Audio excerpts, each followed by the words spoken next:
All right, folks, thanks for being here. We'll open up today's press conference. Front row, middle, Joey Kaufman, Columbus Dispatch.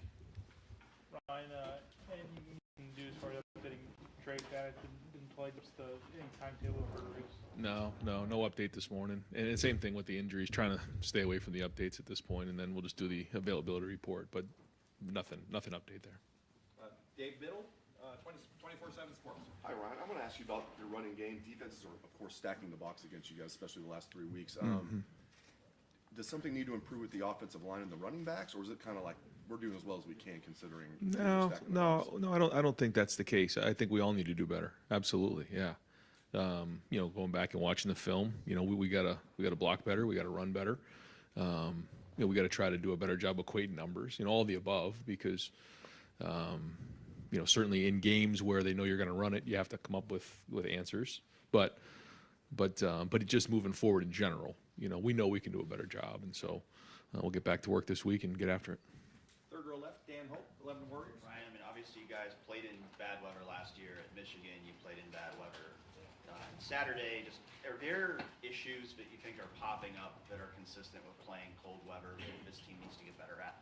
I think last week was just one of the most unique things I've ever been around. I think someone said at one point there was an 80-mile-an-hour wind gust in the area. It was just very strange. So, if we play in a game like that again, I think we would probably maybe try to run the quarterback a little bit more, a little bit earlier. But that comes with risks as well. So, no, I think there's bad weather and then there's extreme weather, and I thought that was pretty extreme on Saturday. Fourth row right, Spencer Holbrook, Letterman Row. Ryan, when you talk about the advantages and disadvantages of running CJ, is it just as simple as now that it's on film, it's something that the defenses have to account for? And is that just as simple as that, or do you want to see that a little more becoming part of your offense? Well, I think CJ, embraced it, and you could see what he can do, and I think it can be a weapon for us moving forward. So, maybe we found a little something there, but that has pluses and minuses as well. But at the end of the day, our running back's got to run, and our line's got to block, and tight end's got to block. Receiver's got to be a part of it. Whether it's the perimeter run game with the bubbles and things like that, or coming down to block safeties. Everyone's got to be involved in this, and we all just got to execute it better. Second row left, Stephen Means, Cleveland.com. You always attribute things to something, scheme, coaching, or personnel. And we've asked you about the other two pretty frequently here. Yep. On the offensive line, obviously you've had the same starting lineup the entire. Have you guys thought about maybe switching some things up? And if guys like Josh Fryer and Enoch Lamont, he showed you some things that maybe deserve a chance. I thought Josh, when he came in, played well. Having the sixth offensive lineman in the game is something that we don't do a lot of. But when we've done it, it's been solid for us, and I think his play has been better. I think he's gotten better. I think he's, when you come back after that ACL, it takes a while to really not just be healthy, but to get to the level of play you were before. I think he's getting to that point. I don't know if he's quite there yet, but he's getting there, and had some good snaps on Saturday. But we're always looking at that. If there's a better guy or two that we can put on the field, we'll do that. Right now we feel like we're playing the best five. Yeah, no, he's out there practicing every day. But right now we feel like we're playing the best five. Over to the right, Dom Tiberi, WBNS. Coach, you obviously you want to be. You've talked about this in the past. You want to be perfect, but look at the landscape of college football and what happened this past weekend, is it important not to lose sight, though, that it's important to win, that these games, you know, I mean, even if it's an ugly win, it's still a win? Yeah. I mean, you play 9 conference games, and then our 10th was Notre Dame, and so that's 10 conference games, and you got to bring it every week. And it's not like you can show up and just roll your helmets out there. It doesn't work that way. And when you have different situations, you put yourself at risk, and that's something that we brought up all along. We know that that's the case, and so we have to just keep finding ways to win. And I think that's very important to recognize that if you keep winning, you're going to keep moving on. So, style points or no style points, win. That being said, when you look at the film, are we playing really clean football in all areas? Are we, getting better every week? Those are the things we're going to focus on, and that's what we'll get back to work today, and we'll have a meeting here at 2:30, identify the things we've got to get better at, and have a good week of practice, and go play Indiana. Right behind him, Clay Hall, WSYX. How much are you prepping for Michigan? How much have you done all along, and are you ramping up in some sense? I mean, that's what we say around here is we live it every day, working at it every day of the year. And, we have to focus on beating Indiana this week. But the way that we approach it is we're working on that game every day of the year. Right behind him, Adam King, WBNS. You've talked about toughness and physicality all offseason, every week. Now with that game, just a couple weeks away, do you feel like your guys are where they need to be toughness-wise? I think we've definitely shown it. I think you can see that our guys have played physical, and that's something that we've taken a lot of pride in this year. You can see what we've done this season, but again, it's something that is, you can't just say, all of a sudden you're playing, efficient football, you're playing tough football, you're playing clean football, you're doing this, you're doing that, and all of a sudden it's just going to happen again the next week. You just got to keep bringing it every week, and then at the end of the year, you'll look back on the body of work, and then you can start identifying the things you've done well. But I think that throughout the year, I think if you've seen some of the teams we played and talked to the teams we played, you've recognized how hard, how tough we played. And again, the 3 things that we focused on is toughness, discipline, and skill. How do you coach toughness? What goes into that in practice? Well, it's just a way of life. It's the way that you wake up in the morning. It's the way you meet. It's the way you practice. It's everything. And it's not just the physicality. It's the mental approach. It's being able to bring it every day in practice. But part of it's physicality as well. There's a lot to that. Deep back row, Jeremy Birmingham, Rivals. Ryan, obviously the last month of the recruiting cycle is always crazy. Seems like this year seems to be setting up for something even more chaotic around the country. Yep. Obviously, knowing you can't speak to specific recruits, but what are you guys doing just as a staff to kind of prepare for what looks to be a pretty tumultuous few weeks ahead?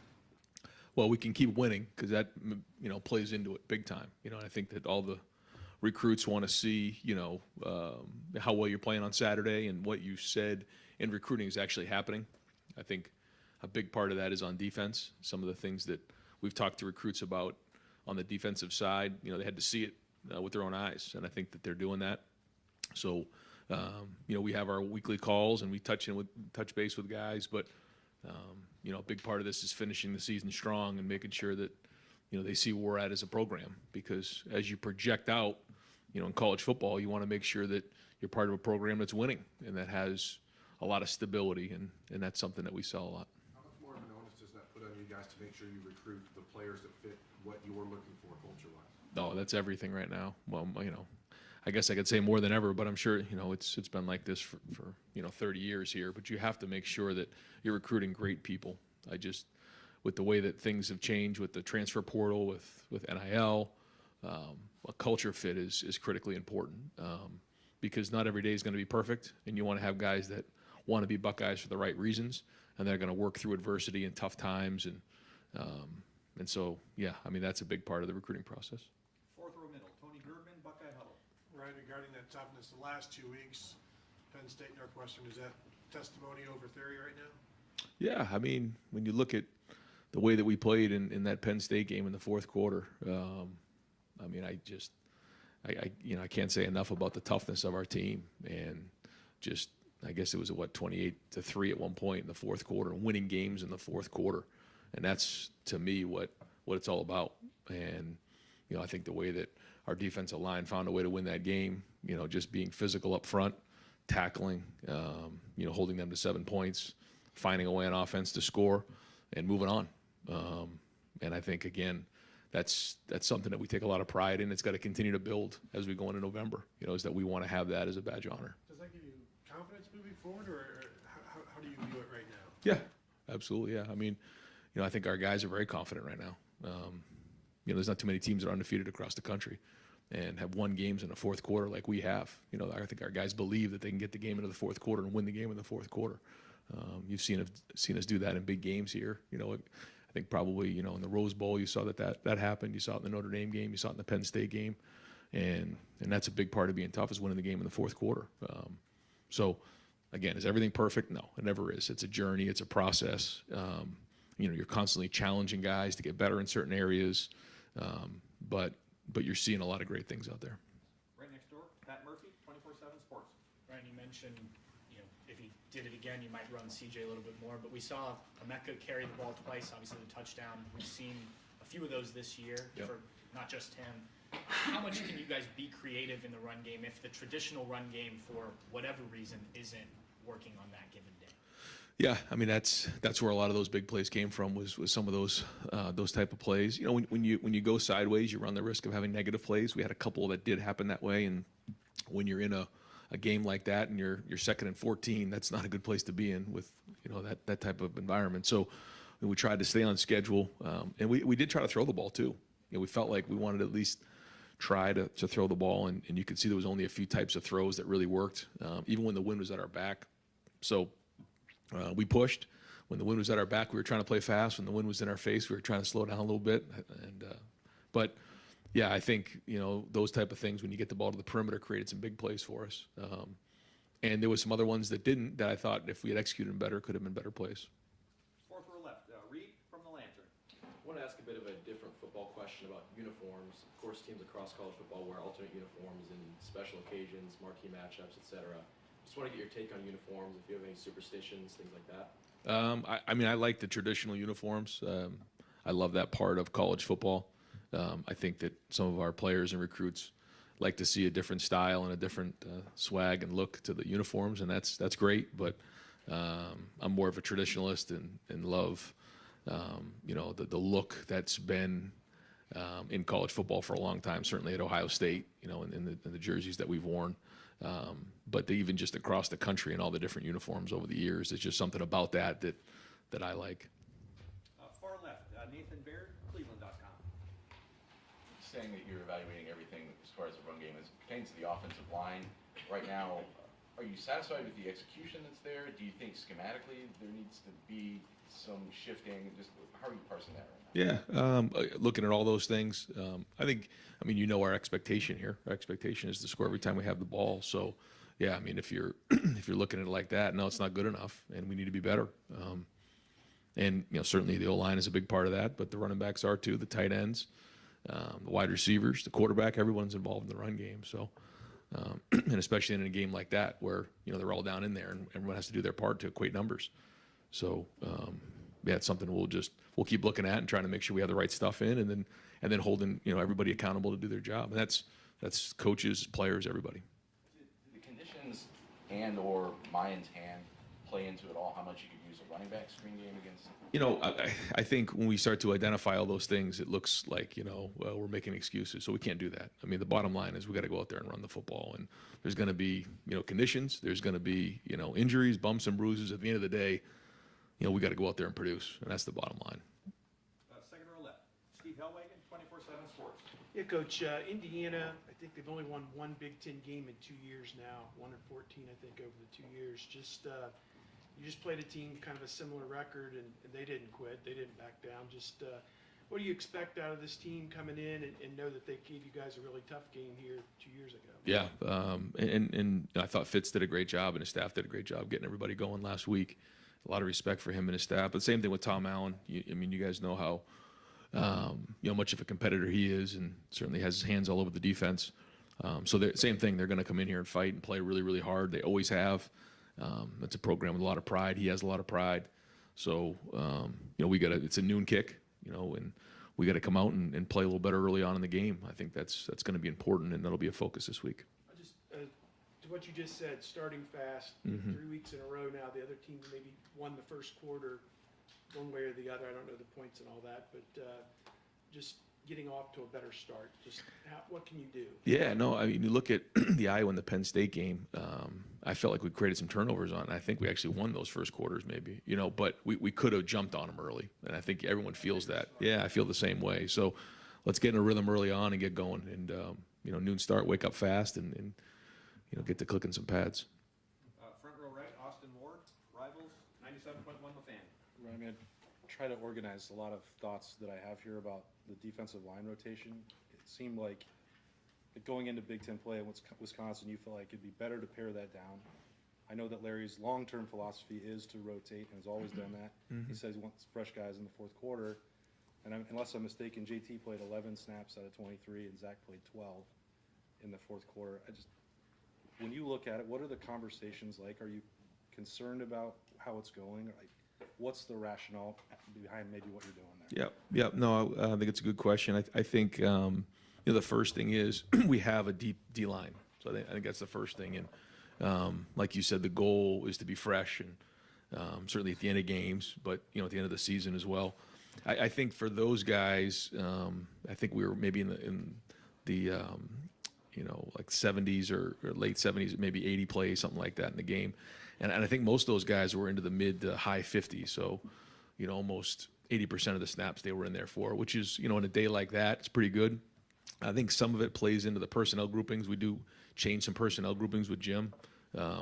There's sub, there's big, there's sack, there's a lot of different things that come out there. So, he's going to rotate those guys. And I think the overall number was good. Maybe one of those guys got in a rotation, in the fourth quarter there.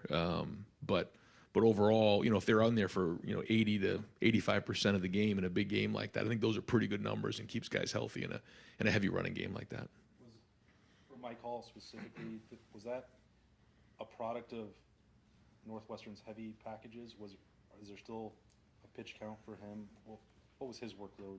How was that managed? I think you get the right idea there. Yeah. I mean, it's all the above. Yeah. Front row middle, Bill Rabinowitz, Columbus Dispatch. Ryan, I talked about the running game quite a bit. When I asked specifically about the 3rd and 1s and 4th and 1, I understand if they've got 9 guys in the box, you're not going to break 8-yard runs. But to be able to not be able to get 1 or 2, when you dissected it, what did you see? Yeah, I think that's a great point because of all the things that I was disappointed with on Saturday running the football, short yardage was the one that was high on the list. I mean, they're all going to be in there, and we've got to convert in those situations. I think it was a combination of things. There was multiple ones. That hurt us on 3rd down, but we didn't quite get the movement we wanted to, and we didn't quite enter the blocks the right way.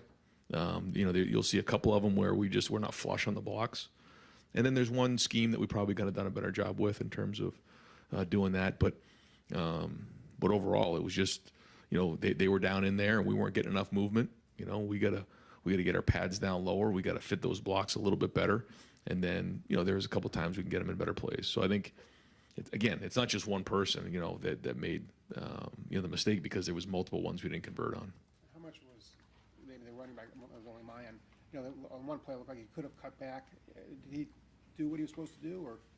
On all of them, I'm not going to give him a 100% grade, no, but I can't just sit here and say it was his fault either. I mean, it's a little bit everybody, and that's not a good sign. Is when it's kind of one guy here and one guy there, but that's what happened. Second row right, Doug Lesmerises, Cleveland.com. Ryan, there's only one football, and you guys have a lot of options in the pass game. You've thrown it to receivers. You're using the tight end a lot this year. But just to follow up on the screen game with the running backs, I think the backs had 41 catches in 13 games last year. They have 9 in 9 games this year. Trey had 27 catches last year. Is there something in the way that defenses are playing you? I mean, usually that running back screen game is taking advantage of their pass rush, and then you hit them like that. Maybe that kind of play doesn't make as much sense this year the way defenses are scheming you guys. I don't know. I think it's a good point. I don't know if I don't think it's a schematic thing. Yeah, I don't think so. I mean, we've tried to throw a couple screens to those guys. Didn't quite work out. We're still working at that to make sure that that's a weapon for us, and that's usually been good. And we'll keep working at it. I think a little bit of it too is just those guys have kind of been in and out a little bit this year. So I don't know if we've got the rhythm and the chemistry that we wanted there. And so hopefully we can get all these guys rolling here as we head into these last few games. And then just overall, the whole thing with your offense, you have to win each Saturday, of course. If you don't win each Saturday, then you don't get to where you want to go. But when you think of like big picture offense in the offseason, if you guys are going to win a national title, the last 3 games that you're going to play are going to be indoors in Indianapolis and 2 warm weather or indoor games in the playoff. But the first 12 are here. Right.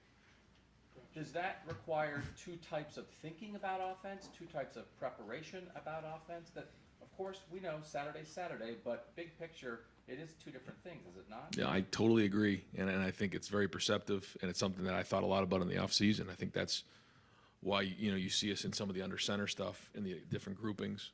I mean, there was a point in that game last week where I was nervous that the snap was going to go over the quarterback's head, so we were under centered a lot more.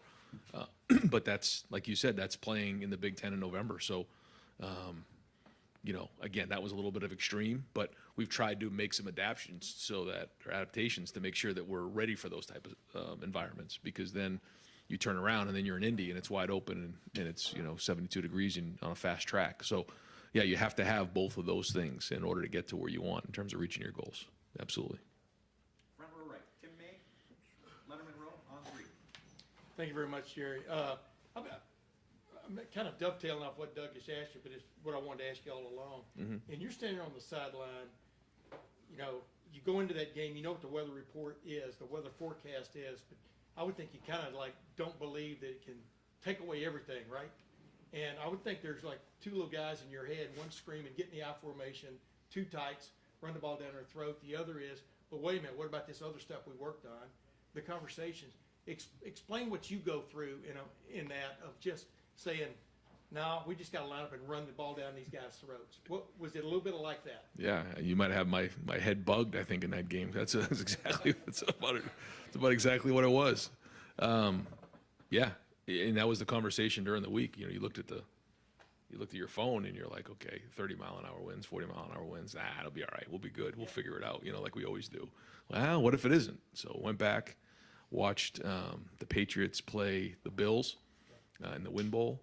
Went back, watched, and tried to find all the win games from the last couple of years in the NFL. Watched the Browns play the Raiders in 2020 up there, and it was 30-mile-an-hour winds.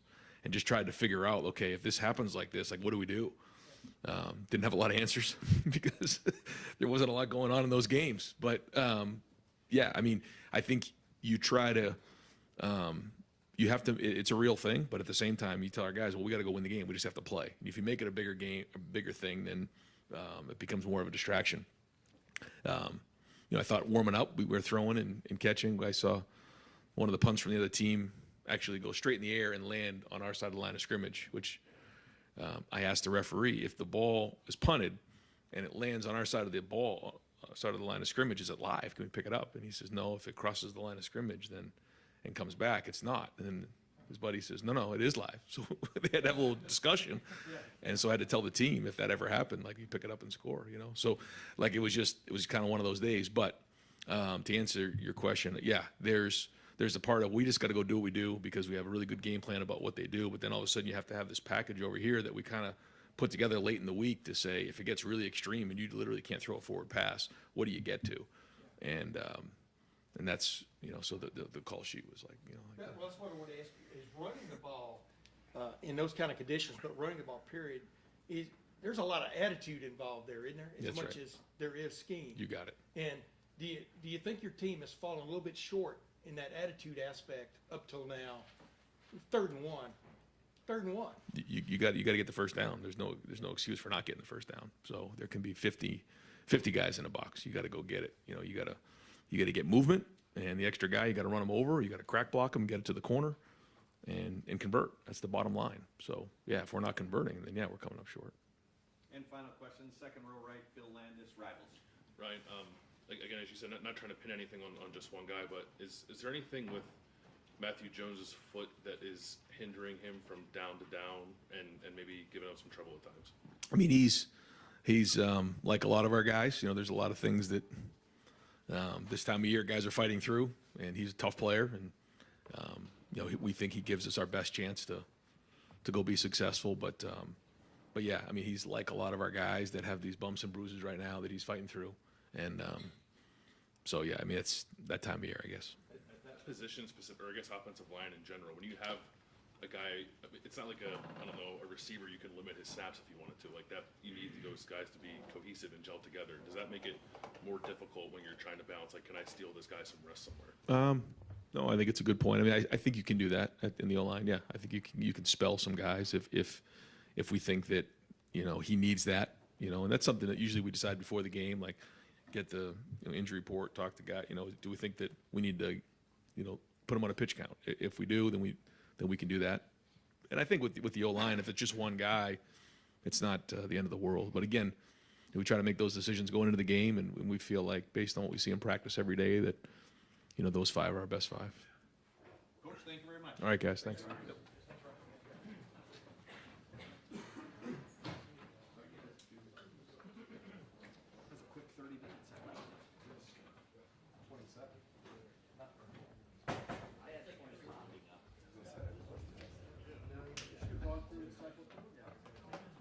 seemed like everything that was asked, I was keeping track of everything that potentially could be asked, everything got marked off. Then where do you go? So it's your question. What do you think about Tom Allen? Nobody really anything other than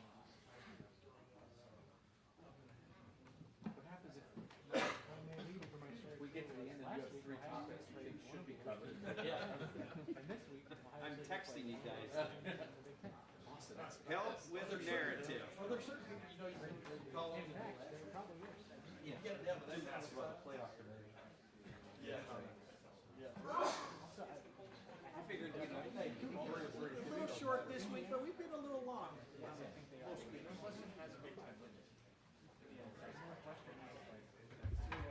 Jerry, did you keep track how many times Indiana said?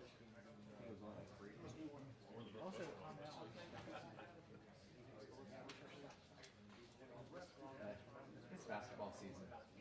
Nobody in Indiana is talking.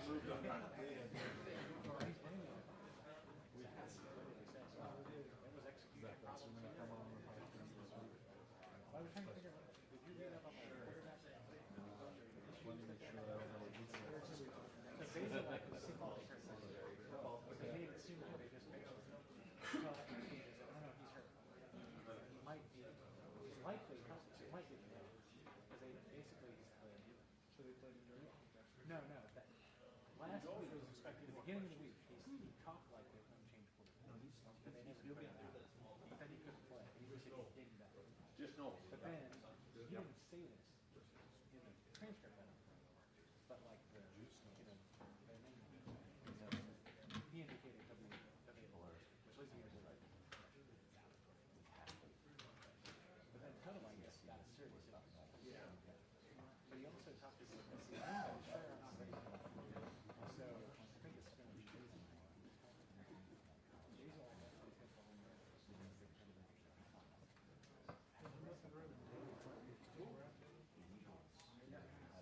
But he left it out.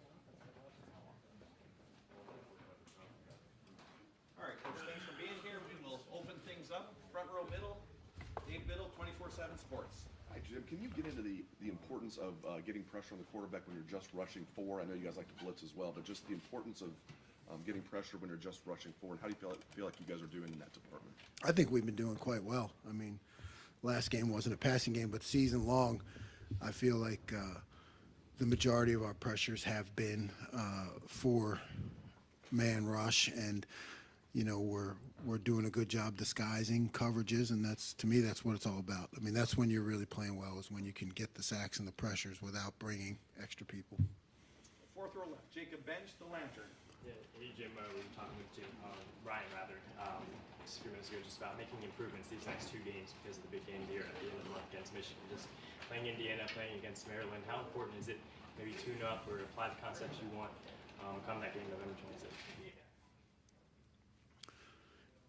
You know, everything, and I just keep reiterating it to the team or anyone who wants to listen, everything is about habits, you know, that become a lifestyle.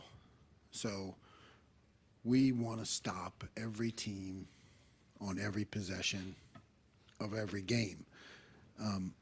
I do not believe that you can, you know, somehow call it out of existence if you haven't done it over and over again when the time comes. So we don't talk really about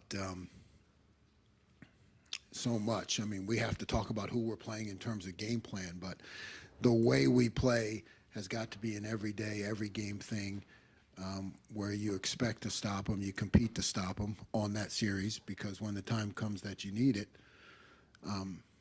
that's all you'll know. Third row left, Dan Hope, 11 Warriors. Jim, you gave up 9 third down conversions against Northwestern. 4 of them were on quarterback runs. Just how do you evaluate the third down defense overall? And then, you know, with the quarterback run, was that maybe something that caught you guys off guard, or is something you guys need to execute better on?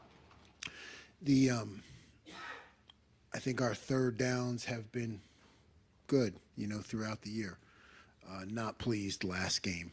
You know, the quarterback run is always a difficult component, you know, in that short yardage life. And, you know, I thought we had been doing well with it, but we didn't have a good game with the quarterback run. And then we did not have a good game on third down with the transition into the downfield passing. I've had some experience with this when I was at Duke with playing option teams. Let's face it, basically that's what last game turned into. It was like option football.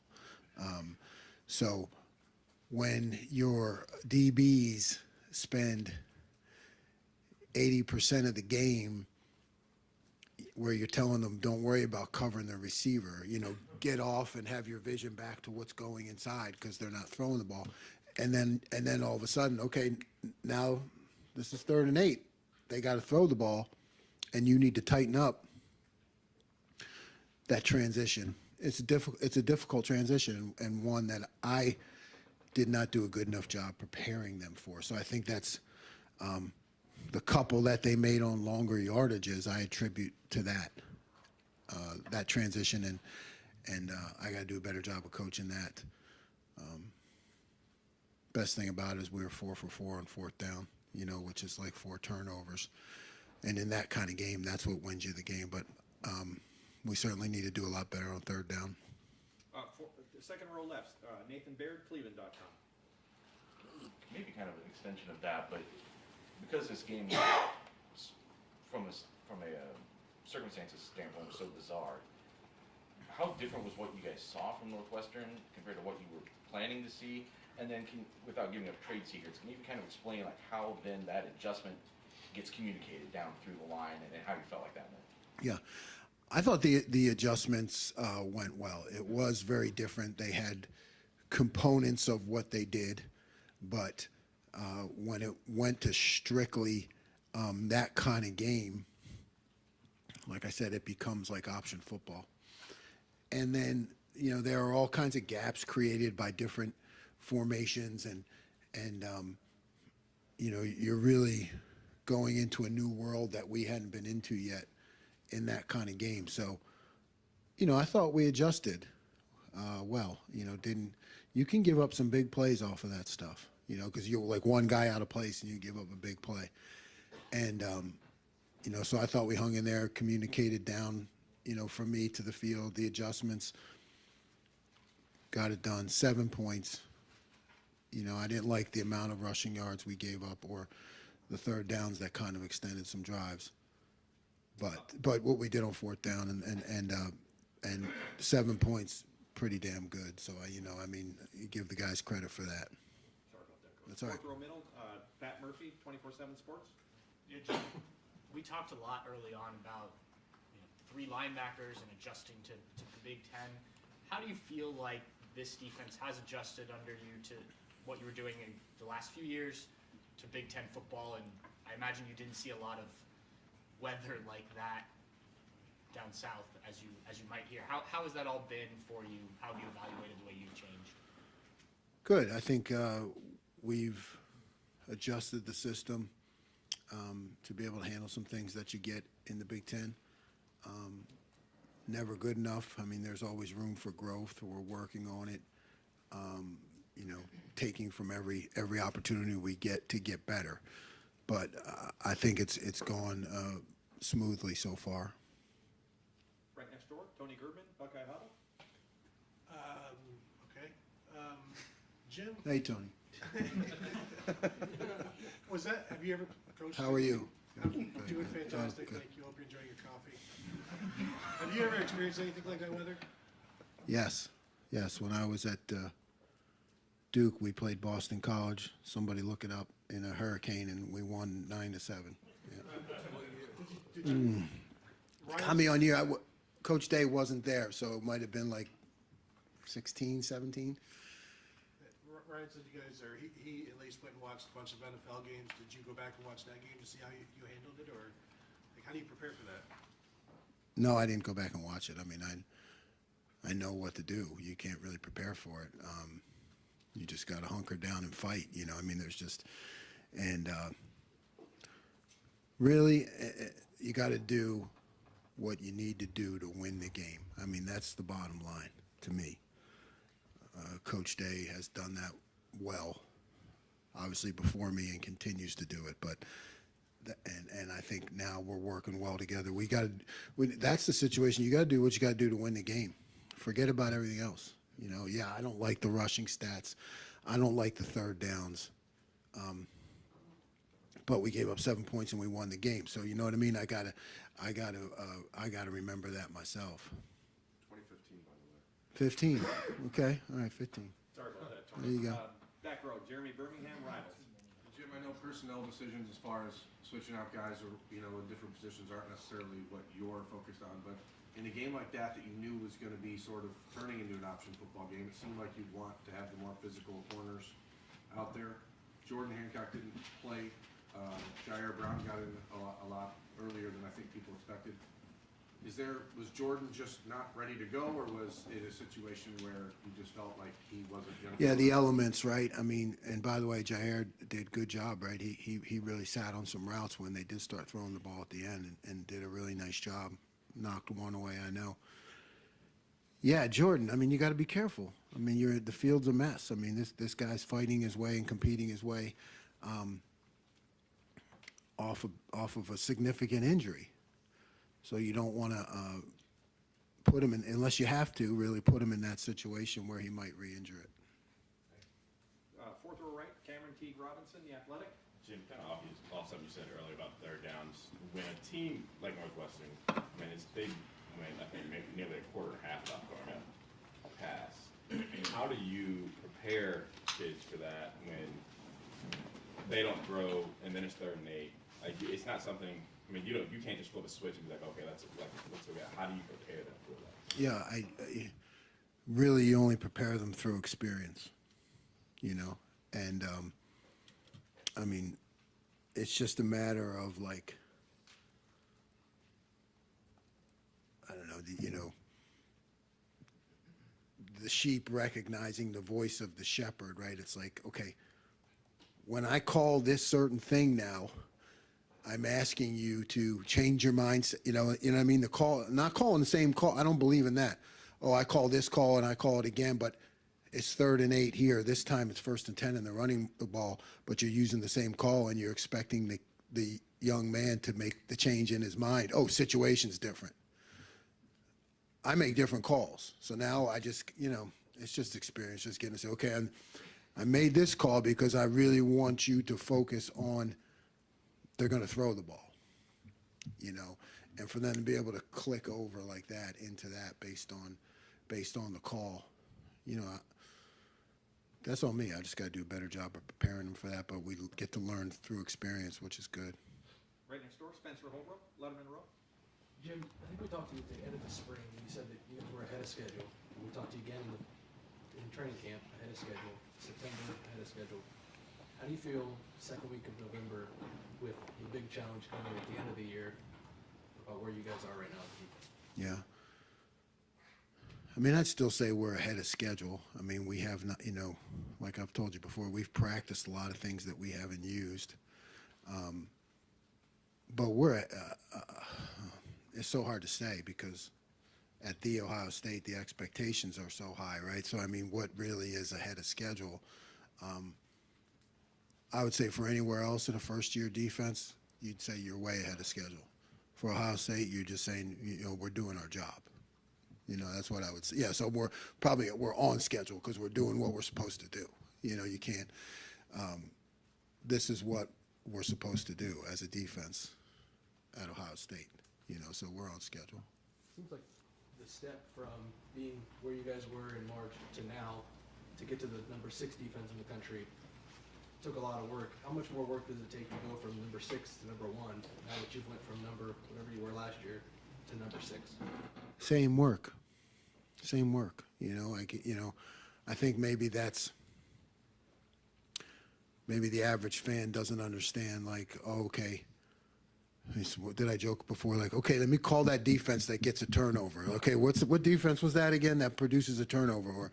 Or, you know, it's really the same work, the same habits. Maybe it's kind of boring, but it's like the same habits, the same ideals, the same sayings back and forth between me and the players, and you're just trying to get better every day, you know, and don't talk about how far you've come or how much farther we have to go. None of that. Let's just get better today. Second row right, Bill Landis, Rivals. Jim, when you're playing an offense that will throw 6-7 offensive linemen, a couple 300-pound tight ends, and create all those different gaps, how do you determine when you're going to stay in your base and try to defend that way, or bring on those bigger packages like we saw with the 4 linebackers? Yeah, most of the time you'll go to the bigger packages. You try to mix in staying in the base people because you have more options out of the base, right? So you're trying to figure out, okay, are they really just going to keep doing the same stuff, or do they have something else out of it? You know, so you mix in base every now and then to make them feel like they don't have you lined up. You know, that you might do something different. You know, that they just can't say, oh, okay, they're doing this, we're doing this, they're doing that. So you mix it up. Right next door, Doug Lamerise, Cleveland.com. Jim, talking about the third downs and the fourth downs, I guess their first drive of the second half, they had a 3rd and 1. Tommy dives over the pile, stops it, has to come out because his helmet comes off. 4th and 1, you guys stop it. Looked like Tehran was really strong at the point of attack up the middle. Just what did you think of the execution to get that stop at that point in the game, and just how are you up in the box emotionally reacting when your defense gets a stop like that? I was pleased. I mean, you know, again, you know, that's what we're supposed to do. And one of our sayings is, I say, give us an inch. They say, we'll defend it. I mean, that's what we're supposed to do. So there's zero emotional reaction to me up in the box, zero, you know, because it's just on to the next series. Okay, what did we just do there? And it worked. What might they do next time it comes up? If they know I'm doing this, what are they going to do to that? You know, so it's all the permutations in my head. So there's really no time for celebration, but I want our defense to expect to win those situations. And when you have that moment, I asked Tommy after the game, like just the rules, he has to come out on that 4th down, and then he's such an important part of this defense. You guys get the stop without him on the field. Yeah, you don't blink. Yeah, you don't blink. You know, again, that's the reaction of the leader has a big effect on the team. So I don't blink. I just, okay, next guy in, make the call, play, expect success. Second row left, Stephen Means, Cleveland.com. Following up on what Bill was asking a little bit, you were, I think earlier this year, just talking about how you really rather never come out of that base. You just kind of explained a little bit why.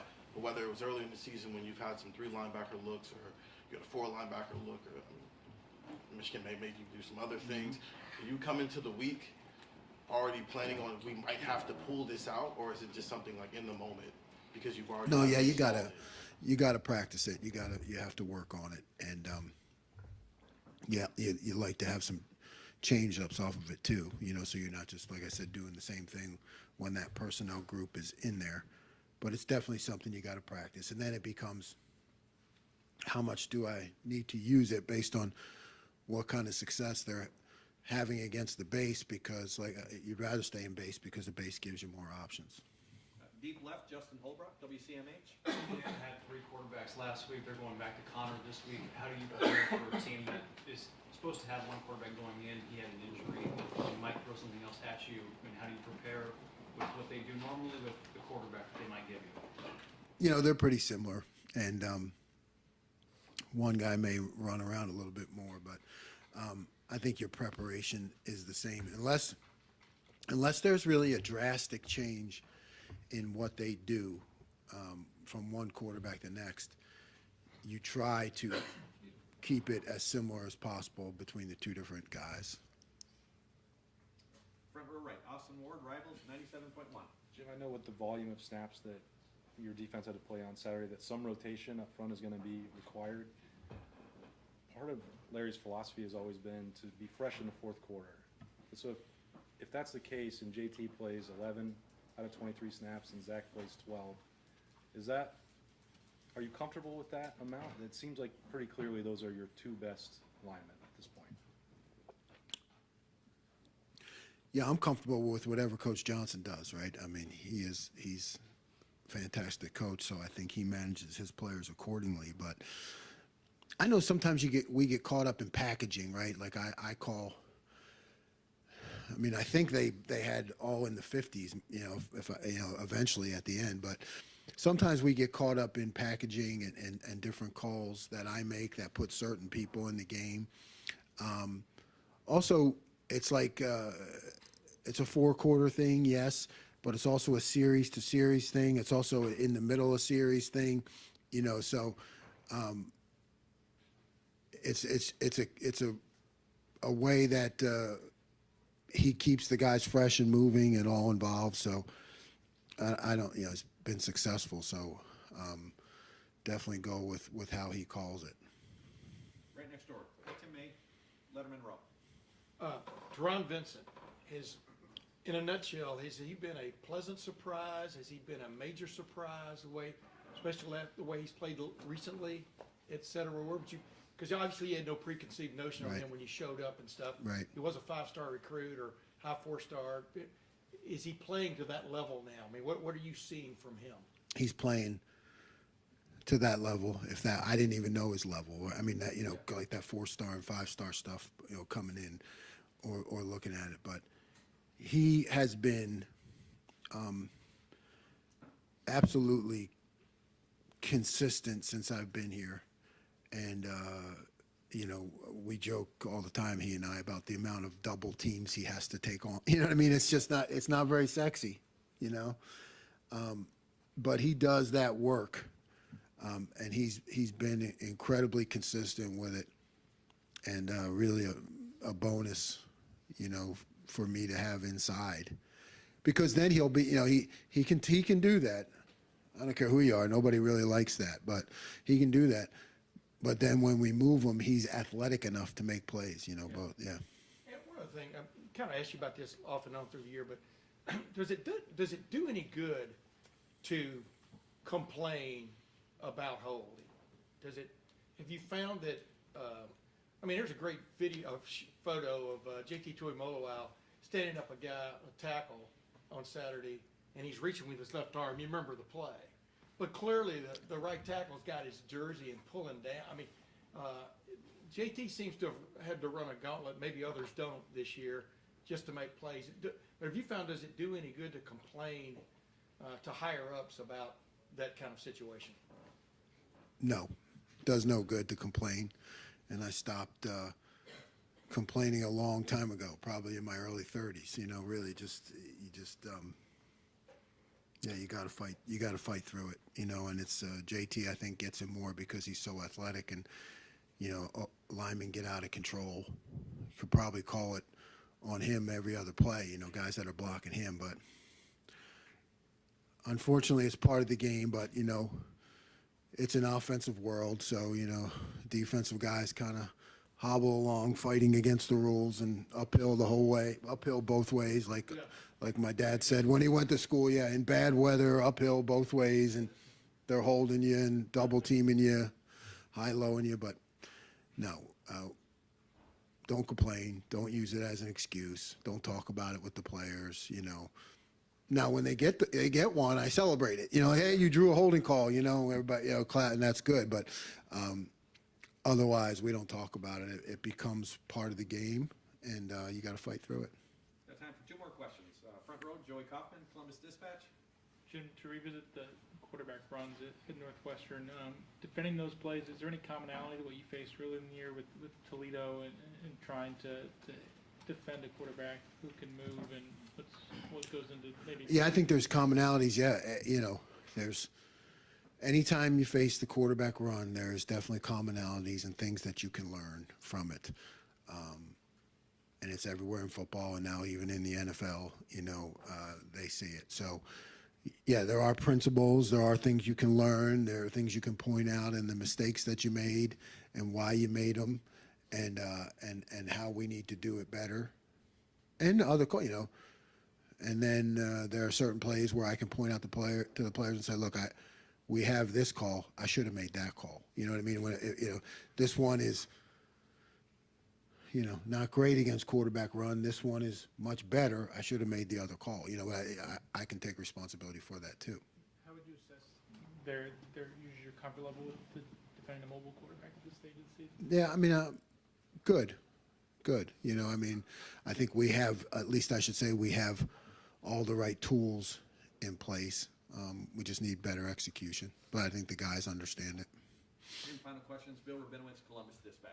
Jim, obviously you, because of the conditions, you went to 4 linebackers at times.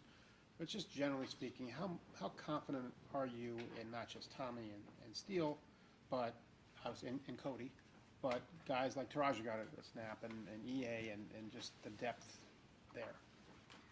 I think that depth has grown. The more we've been able to get Cody in 3 linebacker situation, it's just more opportunities for me to see him in the game, and then feel okay if he goes in the 2 linebacker situation, he's going to be good. So it's good. It's an NEA. I want to start to bring him along, in the 2 linebacker situation. So it's not just Tommy and Steele, but it could be Cody and EA. And I think the more opportunities they get to be in the game in other positions, it's still the game. And you're talking about our season on the line, and it's 7. These are like critical points. I don't care who you're playing, and to get those guys in there and see them perform is a good thing for me in terms of confidence down the road. And how blatant was that hold on Cody Simon on the touchdown run? No comment. Coach, thank you very much.